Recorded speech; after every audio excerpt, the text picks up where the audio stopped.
Conan, o que é melhor na vida? Esmagar os seus inimigos, vê-los fugir para sempre e ouvir o lamento de suas mulheres. Em 1976, Arnold Schwarzenegger tinha começado a se aventurar na carreira de ator com o filme Stay Hungry. Já em 77, ele é praticamente o antagonista do documentário clássico Pump Iron, que mostra a jornada dele rumo ao seu 6º título de Mr. Olympia. Em 1977, ele também participou de uma série policial chamada The Streets of San Francisco. Ainda era um Schwarzenegger com um sonho de ser bem sucedido no cinema. Não era como se as atuações dele fossem brilhantes nem nada do tipo. A verdade é que aquele físico dele obviamente chamava atenção e isso convenceu alguns produtores a deixarem aquele austríaco com um sotaque super forte a atuar em suas produções. Lembrando que a primeira empreitada dele no cinema foi um filme chamado Hércules em New York, que na época ele tinha só 22 anos. Por motivos óbvios, ele era o protagonista. Mas o resultado não foi lá muito satisfatório não. A pronúncia do Arnold ainda não era lá essas coisas tanto quanto a atuação dele. E os caras tiveram até que dublar ele para poder lançar o filme. De qualquer forma, foi assim que o Arnold Schwarzenegger deu seus primeiros passos para sua bem-sucedida carreira no cinema. Todo mundo começa de algum lugar, né? I understood him. He's most disagreeable and he has irritated me. Fine chariot! But where are the horses? He thinks there's nobody handsome anymore. Handsome? Diane and the Chicory are in love with him.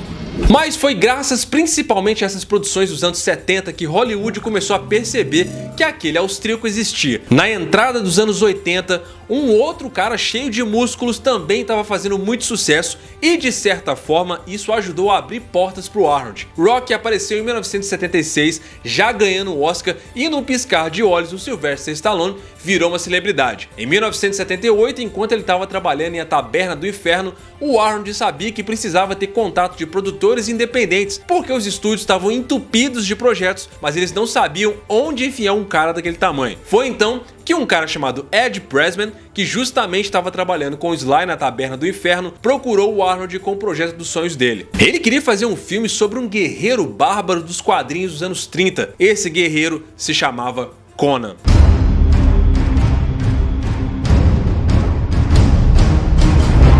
Os caras nem tinham roteiro ainda, mas quando eles viram o Pump Iron, eles tinham certeza que tinham achado o Conan deles. O Conan, de fato, foi o filme que projetou o Arnold Schwarzenegger para Hollywood. Aqui o universo se alinhou para ele, tanto o personagem quanto a quantidade de falas que ele tem no filme, a forma como o Conan precisava ser e parecer, tudo contribuiu muito para que as pessoas colocassem suas fichas naquele austríaco que tinha o sonho de dar certo em Hollywood. Esse filme marcou o início de uma era de filmes de fantasia e aventura na década de 80, inspirando um monte de produções depois. Conan acabou virando um ícone da cultura pop e influenciou o jeito como esse gênero de fantasia foi trabalhado no cinema depois. Acabou que esse filme teve um destaque para a época com efeitos especiais muito impressionantes, com maquiagens bem elaboradas e muitas cenas de ação bem feitas. A direção de arte, produção e os cenários também ajudaram a destacar o filme por criar um mundo fantasioso que foi bem imersivo para aquela época. Fora que o legado desse filme passa por muitas coisas, né?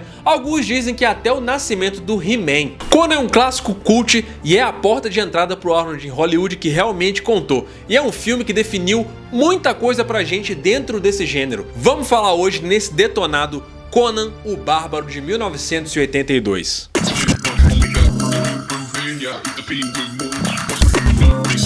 O filme começa com uma narração off que serve para ambientar a gente no mundo onde vai se passar a história do Conan. A voz é do Akiro, que a gente só vai ver mais pra frente, mas na verdade ele até diz que ele é o único capaz de contar a história de como o Conan defendeu a coroa de Aquilonia diante de muita turbulência. Conan foi projetado tanto para os fãs da história de Robert Howard quanto para quem não é tão familiarizado assim com ele. O filme se passa uns 12 mil anos atrás, durante uma era lendária em que a magia era real, monstros vagavam pela terra e os deuses ocasionalmente caminhavam entre nós. E aí já entra uma trilha épica perfeita que já te ambienta muito bem nesse universo, e isso aí não é por acaso. Essa trilha é do Basil Poledouris, que em outras coisas fez também a trilha do Tropas Estelares e o Robocop.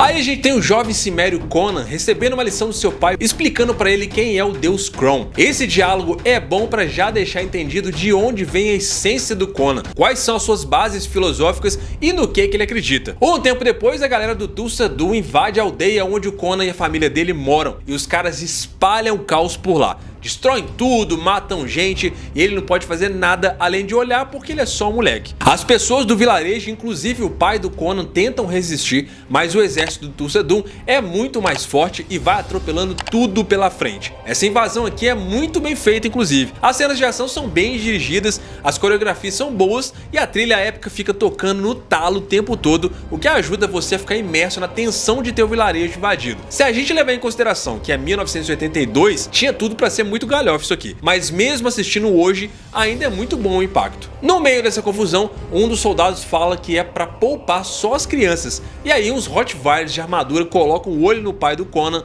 e ele é devorado. Bom, pelo menos é o que dá a entender.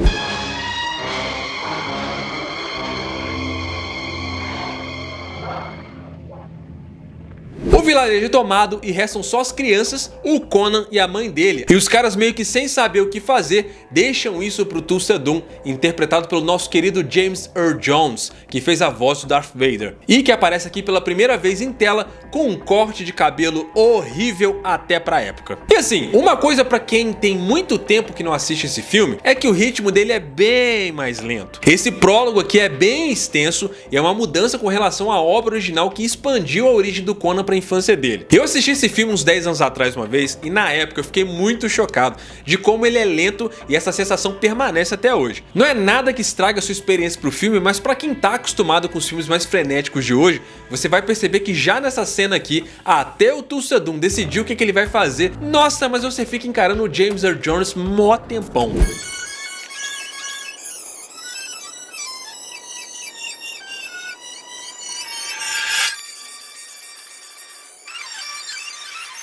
Aí depois de longos minutos de muita franjinha, o Thulsa Doom, em um único movimento, decapita a mãe do Conan na frente dele com a recém-forjada espada do pai dele. O coitado nem tem direito o que aconteceu e o engraçado é que o Thulsa Doom tá tipo a uns 5 metros de distância e mesmo assim só o movimento dele foi suficiente pra isso. Caralho, o maluco é brabo. O Thulsa Doom sai tirando a maior onda, tendo a certeza de que essa criança vai ter que fazer muita terapia no futuro. E o Conan fica ali olhando pra ele, alimentando o que vai se tornar a sua sede de vingança, que pra nós é o início da jornada do herói dele, que vai ser regada a muito ódio e dor. Aí essa voz off começa a falar como o exército do Thulsa Doom transformou sangue em neve e que ele não sabe se eles estavam atrás das armas de aço ou só querendo matar mesmo, enquanto os caras estavam indo embora levando um monte de criança como escravas. Na verdade eles estavam atrás do enigma do aço. O Conan então é vendido como escravo junto com o resto das crianças de sua aldeia e é forçado a fazer muito crossfit durante 15 anos, no que com certeza é o exercício mais eficiente para você conseguir a hipertrofia perfeita, porque no fim das contas só sobra ele girando aquela roda gigante lá e meu irmão, 15 anos rodando ali, o cara virou um monstro, campeão do Mr. Olímpia.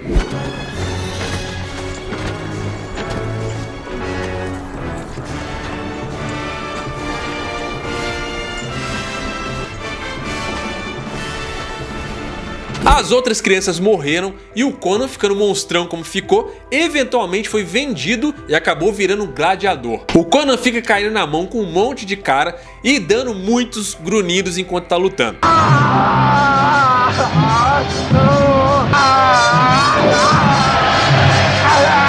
E aqui começa a nascer o Conan o Bárbaro. Tantas noites enfrentando outros gladiadores, sempre à base do viver ou morrer, fez o cara começar a ficar frio, agressivo e violento. E quanto mais ele matava dentro da arena, mais a plateia ia gostando e ele foi se apegando a isso. Tanto que ele aprendeu que o que é melhor na vida é esmagar os seus inimigos, vê-los fugir pra sempre e ouvir o lamento de suas mulheres. O que é melhor na vida? Esmagar os seus inimigos, vê-los fugir para sempre e ouvir o lamento de suas mulheres. E não se enganem, tá? Esse é um filme que tem muitas partes violentas sim. Tem sangue correndo e tal, tem alguma coisa ali que é mais pesada, apesar de ter pequenos momentos de alívio cômico. Assim, não é uma violência muito exacerbada não, muita coisa ali é mais artifício de câmera, né? Você não vê nada diretamente, né? Muita coisa ali é mais sugestão mesmo. Você vê um membro caindo para um lado, de repente uma cabeça saindo pro outro, você até vê um sangue escorrendo e tudo. A galera fala muito sobre a violência desse filme aqui, que acabou tendo que ser até um pouco limitada, mas essa violência aqui não tá nem perto de ser tão realmente gráfica quanto as pulps antigas lá do Conan que saíam, né? É uma violência que condiz mais com o que o estúdio queria pra época e podia fazer também, né? Porque obviamente, se fosse uma violência muito exagerada, ia ter muita limitação e isso aí ia prejudicar o estúdio. Aí, em uma certa noite, ele acaba sendo libertado espontaneamente, o que é uma mentira, né? Se o cara tava vencendo todo mundo, ele devia estar dando a maior grana pro dono dele, né? Mas o filme precisa continuar, né? Aí o Conan decide que vai dedicar sua vida a se vingar do Thulsa Doom. Ele começa a viajar pelo mundo em busca do símbolo do Senhor da Guerra, a serpente de duas cabeças. Ao longo do caminho, ele conhece dois companheiros, o Subotai e a Valéria, ambos ladrões, e nessas viagens a gente tem momentos icônicos que mostram como esse Conan não era gente boa. O cara tropeça num camelo e dá um socão nele, pô. Você acredita? Luísa Mel! Luísa Mel! Merda! Não demora muito e eles descobrem que apareceu um certo culto apocalíptico que justamente usa os simbolismos de serpentes. O Subotai dá a dica e eles vão atrás disso. Quando eles invadem uma das torres desse culto e começam a roubar várias coisas, eles têm que enfrentar umas cobras gigantes que ficam por lá. Aqui a produção deu uma caprichada, cara. Por mais que você olhe hoje pra uma cena dessas aqui com uma cobra com efeito prático e pareça meio estranho, ainda assim, se comparado a muitas coisas da época, é muito bem feito. Ainda mais em uma época que computador era só uma palavra totalmente futurista. Quando o Conan corta a cabeça de uma delas, é bem convincente na verdade. Os três roubam tudo o que podem e conseguem fugir logo depois, com o Conan percebendo que existe uma conexão desse culto com o Thulsa Doom depois de encontrar esse mesmo símbolo de serpente de duas cabeças. Aí depois desse roubo, os caras começam a ficar meio cheio de si, né? Eles estão cheios de dinheiro, começam a encher a cara, gastar aquilo ali com um monte de bobeira, começam a fazer um monte de coisa idiota. Inclusive a Valéria do nada se apaixona pelo Conan, eles começam a viver um romance ali meio que do nada, e você começa a perceber que o próprio Conan tá meio perdido na vida, né? Ele não sabe muito bem quais são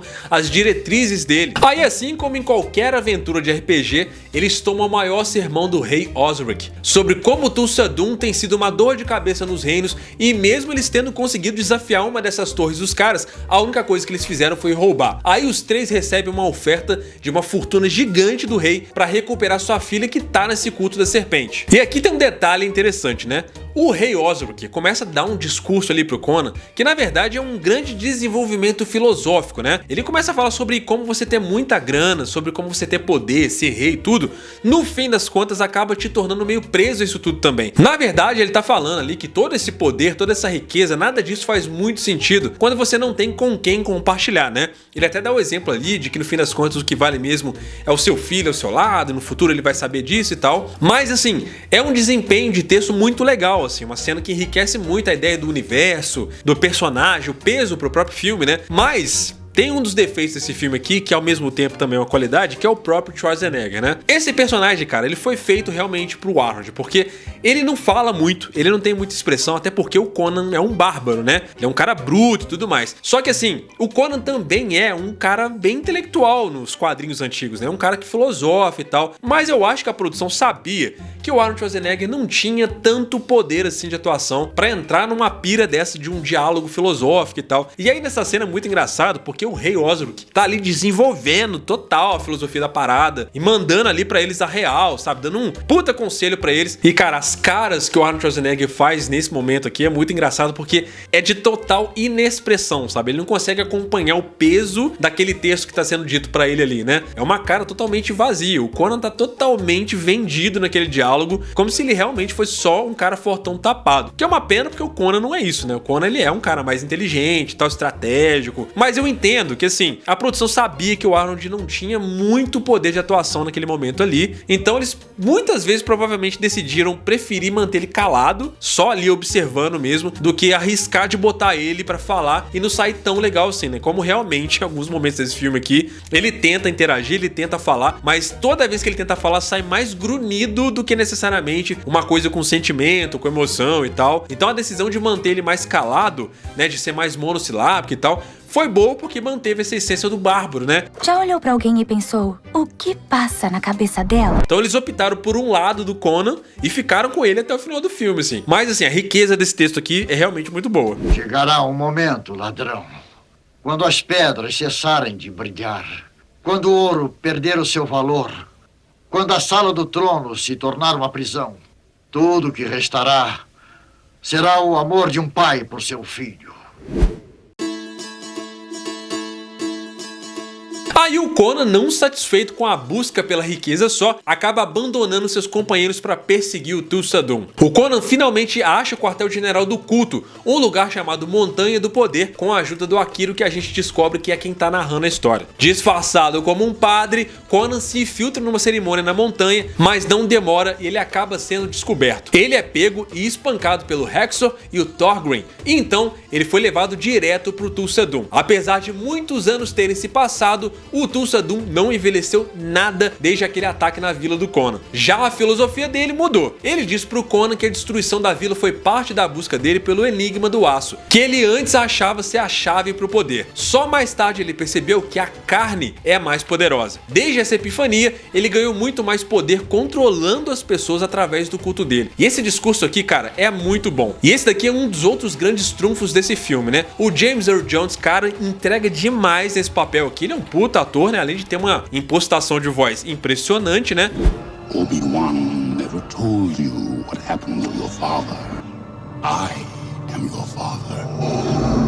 O Thulsa-Doom tá lá falando sobre a vontade, ou o desejo que faz com que os homens se movam. Todo esse discurso aqui é uma metáfora muito interessante, onde essa busca pelo aço é uma forma de mostrar que antes o homem tinha que impor sua força para conquistar. Mas no caso, a carne fala da humanidade, dos sonhos, e nesse caso aqui, ele usa como plataforma a fé que controla milhares de pessoas de forma espontânea, que o próprio Conan só se tornou o que se tornou justamente por causa do desejo dele de vingança contra o Thulsa-Doom. Mas aí, depois desse discurso todo, o Thulsa-Doom manda crucificar o Conan. Só que pra sorte dele, depois de ser pendurado numa árvore no deserto, ele é salvo pela Valéria e pelo Subotai pouquinho antes de morrer, e é trazido de volta à saúde com a ajuda do Akiro. Nessa aí, o Akiro já avisa que essa magia dele aí vai cobrar um preço terrível.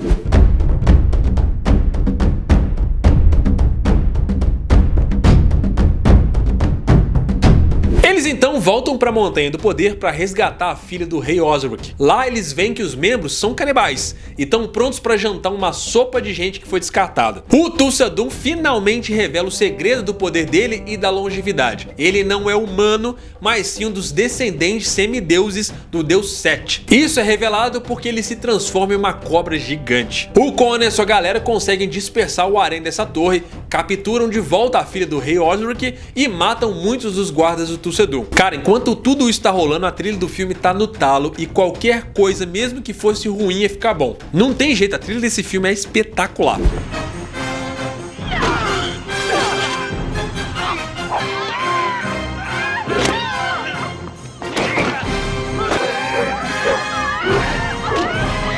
Só que aí, quando eles estão quase escapando, Thulsa-Doom consegue matar a Valéria com uma flecha feita de uma cobra venenosa. E aí, assim, a morte dela cumpre a profecia do Akiro.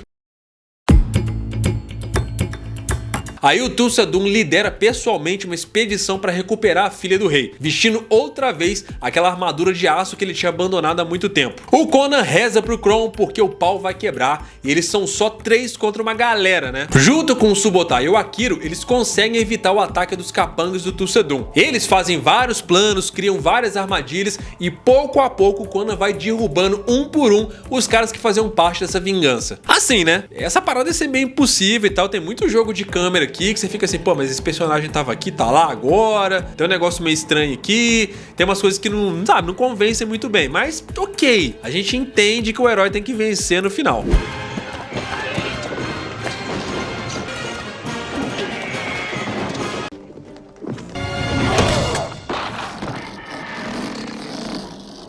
Convencido de que a batalha já tá perdida, o Tu Sandun decide matar a filha do rei, mas o Subotai protege ela da flecha de cobra com o escudo dele. O feitiço do Tu Sandun sobre a princesa é quebrado finalmente quando ela vê seu ídolo tentando tirar a vida dela. Thorgrim é morto por uma armadilha e Hexor é morto pelo Conan, que um pouco depois acaba sendo ajudado pelo fantasma da Valéria. No final do filme, o Conan se infiltra na Montanha do Poder e finalmente decapita o Tu Sandun na frente de milhares de devotos, mostrando pra eles que o deus que eles veneravam era um impostor e o Conan leva a filha do rei de volta pra casa. Aí tem um epílogo com o Conan mais velho, rei, sentado num trono. Essa imagem aí assombra até hoje quem é fã desse filme, né, cara? Tá todo mundo falando que o Arnold já tá no ponto pra fazer esse papel hoje em dia. Com ele sentado lá, o Akiro declara que o Conan mais tarde se tornou um grande rei por suas próprias mãos, acrescentando: mas isso é uma outra história. Conan o Bárbaro, de 1982, custou 20 milhões de dólares e arrecadou mais de 60 milhões de dólares. Cara, esse papel foi tão importante pro Arnold Schwarzenegger quanto o Rock foi pro Stallone. Esse personagem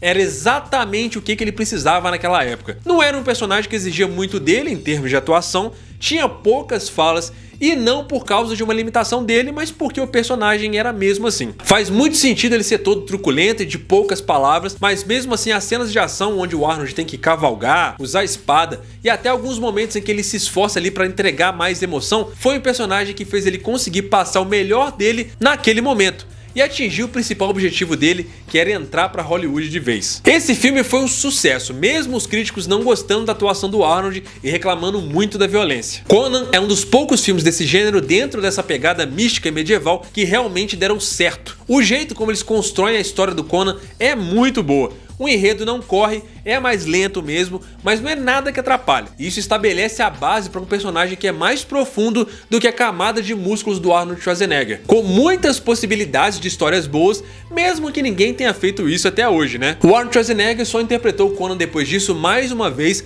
em uma sequência que não foi tão interessante quanto essa, em 1984. E tem também uma versão genérica que quase ninguém lembra, chamada Calidor, que saiu em Guerreiros do Fogo. Conan o Bárbaro nem precisaria de uma sequência porque tem uma boa conclusão. Aquele final com ele mais velho, como o Rei Conan, barbudo, sentado no trono, pô, aquilo ali é uma cereja no bolo. Um dia, ele tornou-se rei por seus próprios méritos. Mas essa é uma outra história a ser contada.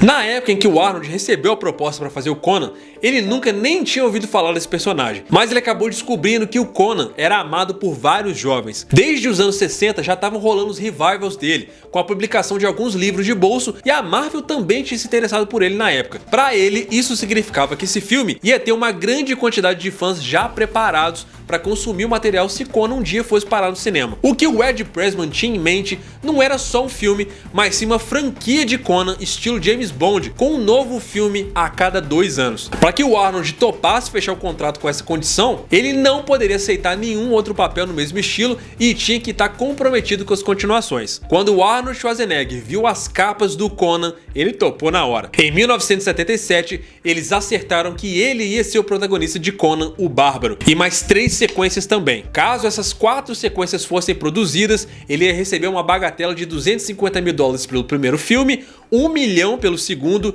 2 milhões de dólares pelo terceiro e assim por diante, além de 5% dos lucros totais. Os 5 filmes iriam render para o Arnold Schwarzenegger um total de 10 milhões de dólares ao longo de 10 anos. Lembrando que, para quem não sabe, o Arnold sempre foi um cara muito empreendedor, e nessa época ele tinha justamente o sonho de fazer em média 1 milhão de dólares por filme que participasse. Ele queria fazer isso para ter justamente grana para poder investir em outros negócios que ele tinha. Uma parada que o Arnold fazia muito nessa época era comprar prédio. Ele pagava uma bagatelinha num prédio aqui, esperava valorizar e depois vendia aquele prédio por um preço muito maior e comprava outro ainda maior para poder fazer mais e mais grana. Então, para ele, chegar nessa marca de 1 milhão de dólares aí era um marco muito importante, além de que ele estaria finalmente ali fazendo parte de uma bolha bem importante de Hollywood. O Edward Pressman ficou interessado em Conan pela primeira vez em 1975. Ele e seu amigo Edward Summer estavam assistindo a uma versão preliminar de um certo documentário documentário sobre fisiculturismo. Esse documentário, obviamente, era o Pumping Iron. O Pressman ficou impressionado com a presença do Arnold Schwarzenegger na tela.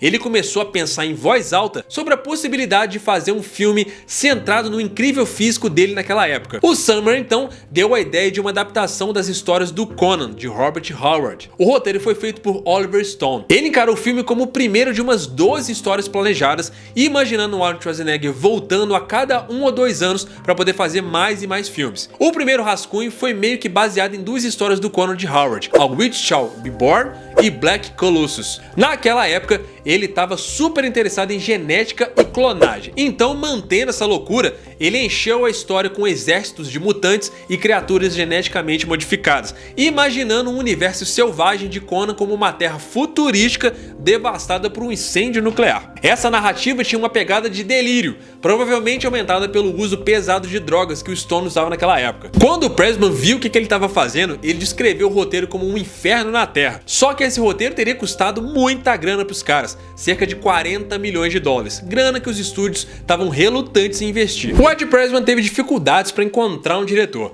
Ele chegou a considerar até o próprio Oliver Stone e o Joey Alves como opções. O Alan Parker também foi mencionado, mas depois eles foram atrás até do Ridley Scott, que recusou o projeto. Já perdendo as esperanças, eles tentaram vender o projeto para o Dino De Laurentiis. Ele gostou, comprou os direitos e assumiu o controle de tudo. Dino De Laurentiis convenceu John Milius a dirigir e retrabalhar o roteiro. Ele manteve as partes do roteiro original do Oliver Stone, mas tirou todos os elementos mais extravagantes. Ele trouxe uma filosofia pessoal de sobrevivência do mais apto para o roteiro e aumentou o prólogo para mostrar a evolução do Conan. Milius e o Rob Cobb pesquisaram cultos antigos, armas e histórias célticas e nórdicas para criar um mundo consistente e real para o filme. Os contratos do Dino garantiram uma boa distribuição, já que a Universal Pictures aceitou distribuir o filme nos Estados Unidos. O único problema era que o Dino De Laurentiis detestava o Arnold e queria ele fora do filme. A sorte era que ele já estava com o contrato assinado e o John Milius achava que ele era a escolha perfeita para o personagem. Chegou ao ponto de que o Dino mandou um advogado dele renegociar o contrato com o Arnold. Eles não queriam mais dar aqueles 5% de direitos do filme para ele. O Arnold acabou aceitando de boa porque ele entendeu que essa era uma negociação que ele estava meio que em desvantagem. O Arnold Schwarzenegger naquela época já tinha muitos negócios, mas a ambição dele ali era a carreira no cinema e aquela oportunidade para ele era um meio. O objetivo em si nem era a grana.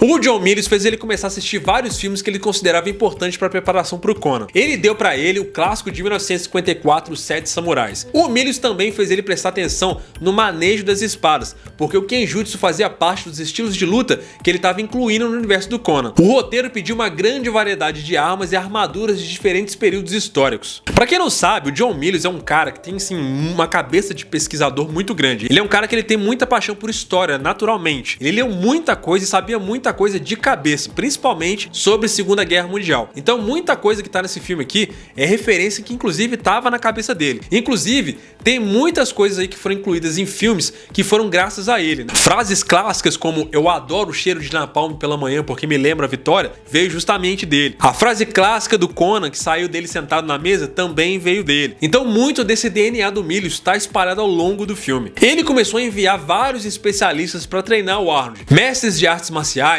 armeiros, dublês especializados em montaria.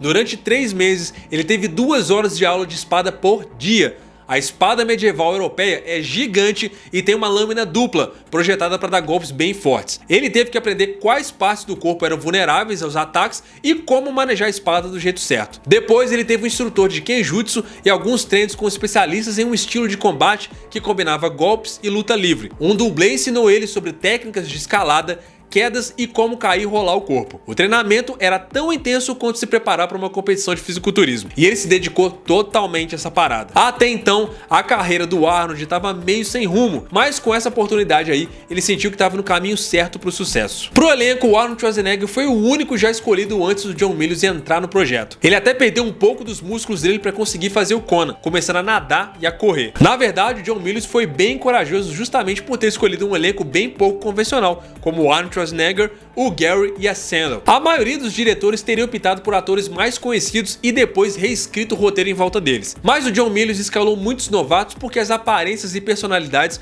combinavam com os papéis. Por exemplo, o Subotai, é nada mais nada menos que um amigo dele que é surfista, o Gary Lopes. Ele o escolheu porque ele achou que ele se encaixava perfeitamente fisicamente pro papel. Sandahl Bergman foi escolhida por recomendação de Bob Fosse, e ela também curtiu a fisicalidade do papel da Valéria, além de gostar muito do roteiro. Sven Ole Thorsen, colega fisiculturista de Arnold Schwarzenegger, foi contratado como Tenente Thorgrim. E aí, veteranos como Max von Sydow, Mako Yamatsu e William Smith foram escalados para contracenar com os novatos. Até o Sean Connery estava cotado para interpretar o Tulsa Doom, mas o James Earl Jones, embalado pelo Star Wars, acabou ficando com o papel. Ele achou interessante interpretar o Tulsa Doom porque via semelhança entre ele e os líderes de cultos do mundo real, como Jim Jones e o Charles Manson. O aço não é forte, rapaz. A carne é mais forte. O que é o aço comparado à mão que o empunha? O Rob Cobb considerou gravar em locações na Iugoslávia, mas as incertezas políticas fizeram isso ser arriscado. Então eles optaram pela Espanha. Equipes espanholas construíram a maioria dos cenários em um enorme armazém perto de Madrid, e alguns interiores foram feitos em um hangar de uma base militar. Várias miniaturas foram feitas pelo modelista Emílio Ruiz, incluindo a Torre de Sete e o castelo do rei Osric. Por causa de um inverno seco, eles tiveram que espalhar lascas de mármore para simular neve na Vila Ciméria. A primeira cena, filmada em 7 de janeiro de 1981, foi a do Conan lutando contra uma matilha de lobos e acabou sendo a primeira de muitos acidentes durante as filmagens. Um desses cachorros que estava substituindo os lobos ficou um pouco empolgado demais com o papel e acabou empurrando o Arnold Schwarzenegger de um penhasco de 3 metros de altura, fazendo ele cair dentro de um arbusto. Por sorte, os reflexos e a força do Arnold salvaram ele de se machucar de verdade. Ele só ficou com alguns arranhões e alguns hematomas. Logo depois, durante uma briga, o Arnold Schwarzenegger também foi atingido de leve no pescoço por uma cabeça de machado que se soltou do cabo. Eles tiveram que cobrir o corte com maquiagem extra. Mas apesar disso, o Arnold Schwarzenegger mesmo fez grande parte de suas próprias cenas de ação. Ele teve que trabalhar bastante para conseguir diminuir o sotaque austríaco e o John Milius ajudou ele a ensaiar os diálogos. Durante a produção, o próprio John Milius teve muitos problemas por causa da sua asma grave e teve conflitos com o diretor de fotografia, o Gil Taylor, que acabou sendo substituído. A equipe de efeitos especiais fez um trabalho incrível para dar vida ao cenário, inclusive aquela cena da árvore que foi filmada na costa arenosa de Alméria. Essa cena foi feita em março de 81. A própria árvore foi montada e envolvida em uma estrutura de madeira e aço em camadas de isopor e gesso. Ela podia ser girada em uma plataforma, permitindo a continuidade visual em relação às sombras ao redor ao longo dos 3 dias de filmagem. O Arnold Schwarzenegger foi obrigado a se sentar em um assento de bicicleta preso nessa estrutura. Os abutres vivos foram amarrados aos galhos das árvores, enquanto um animatrônico foi dado para ele morder, com um mecanismo de controle oculto pela árvore. O cara dos efeitos especiais, o Nick Alder, já tinha até ganhado um Oscar pelo trabalho dele em Alien de 1977. Ele foi responsável por criar uma cobra hidráulica enorme com vários metros de comprimento para a cena do templo de Set, onde o Conan enfrenta uma serpente gigante num posto de sacrifício. Essa cobra podia subir até uns 3,5 metros do chão e tinha até presas que injetavam veneno gelatinoso. Tudo isso custou mais ou menos uns $25 mil. A cena em que o Tulsa Doom se transforma em uma serpente foi um dos truques mais elaborados que foram feitos pela equipe de efeitos especiais. Primeiro, a cabeça do James Earl Jones foi mantida em uma posição específica para o início do take, e ele usou lentes de contato amarelas para dar a ideia de que a transformação estava começando a acontecer. Depois que essa parte foi filmada, eles trocaram o Jones por uma estrutura esquelética coberta com um molde de borracha do rosto dele. Aí um boneco em forma de cabeça de cobra foi empurrado através dessa estrutura e contra a máscara de borracha, dando a impressão de que o rosto do Tulsa Doom estava mudando. Para tornar a sequência mais fluida, eles usaram imagens de cobras reais e miniaturas filmadas, além de uma técnica de dissolução. Os efeitos sangrentos foram cuidados por Carlo De Martins, o cara responsável pelos efeitos de maquiagem, e Colin Arthur, que foi o chefe do estúdio Madame Tussauds. Eles criaram vários manequins para aumentar as cenas de multidão e servir como corpos mortos, além de fazerem várias partes falsas de corpos para cenas mais brutais de luta do filme. Provavelmente a cena mais chocante foi quando Tulsa Doom decapitou a mãe do Conan. O Milius teve que dar uma editada nisso porque ele achou que a cena original ia ser censurada. Na versão final, o Milius colocou um escudo de acrílico entre o Jones e a atriz para poder parar a espada no último segundo, e a cabeça falsa foi jogada na cena. A outra cena de decapitação, quando o Conan mata o Tulsa Doom, foi mais fácil de fazer. O Arnold Schwarzenegger cortou um manequim e puxou uma corrente para soltar a cabeça do lugar. Aliás, a a maior parte do sangue mostrado em tela no Conan veio de matadouros. Os jatos de sangue durante as brigas vinham de bolsas escondidas sob o figurino dos atores. Algumas das espadas tinham tubos nelas para soltar sangue pelas pontas. Essas espadas mais leves eram usadas nas cenas de morte, enquanto o Arnold Schwarzenegger carregava espadas de verdade em cenas menos perigosas.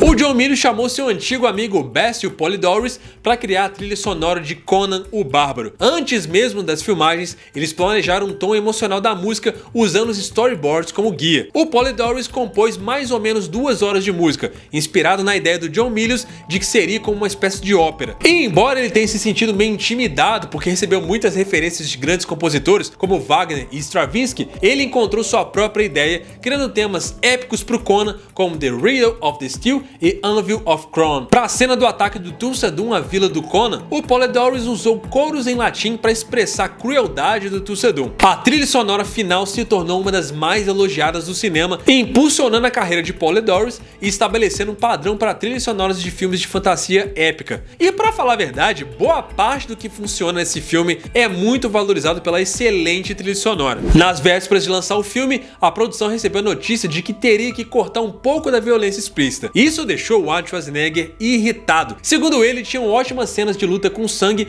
que tinham sido bem filmadas e iam ser sacrificadas por causa de um comitê que não podia ver sangue. Mas isso, na verdade, é um jogo de interesse e ninguém quer mexer com esses caras. Só que o Arnold Schwarzenegger ainda não sabia disso na época. Isso aí era uma questão de interesse. A Universal estava ocupada produzindo o ET do Spielberg, que era a grande aposta deles para 1982. Eles não queriam fazer nada que pudesse incomodar o comitê de classificação. O estúdio estava buscando amor. Eles queriam que o público amasse o Spielberg e o ET dele. O Arnold Schwarzenegger se comprometeu muito com o filme. Diferente de muitos atores, ele se dedicou a fazer turnês para poder ajudar a vender o filme em vários países, não só os de costume. Ele propôs agendas, cronogramas e estratégias de entrevistas antecipadas que só podiam sair depois que o filme fosse lançado. A primeira sessão teste rolou em 1982 em Houston e foi um sucesso. Os caras da Universal mal podiam acreditar nos números. A audiência deu pro filme uma nota de 93 em uma escala de 1 a 100, o que geralmente significava que o filme ia dar certo. O estúdio estava contando com os fãs fanáticos do Conan dos quadrinhos e livros de fantasia para poder fazer o filme decolar. Eles eram os caras que iam ver os filmes várias e várias vezes e espalhar a palavra para todo mundo. Só que a Universal não estava contando com um outro público muito específico, os fisiculturistas. Teve uma noite em Las Vegas que eles representaram 1/3 do público. Sem eles, o filme talvez tivesse ganhado uma nota 88, mas com eles lá, o filme mais uma vez atingiu 93 como em Houston. E aí o estúdio adorou. Mesmo com a crítica especializada dividida, questionando a atuação do Arnold e o excesso de violência, depois dessa noite o Conan virou um sucesso. Um mês depois, as sessões de teste em 16 cidades dos Estados Unidos estavam bombando. Em Manhattan, o negócio foi tão louco que a polícia teve que aparecer.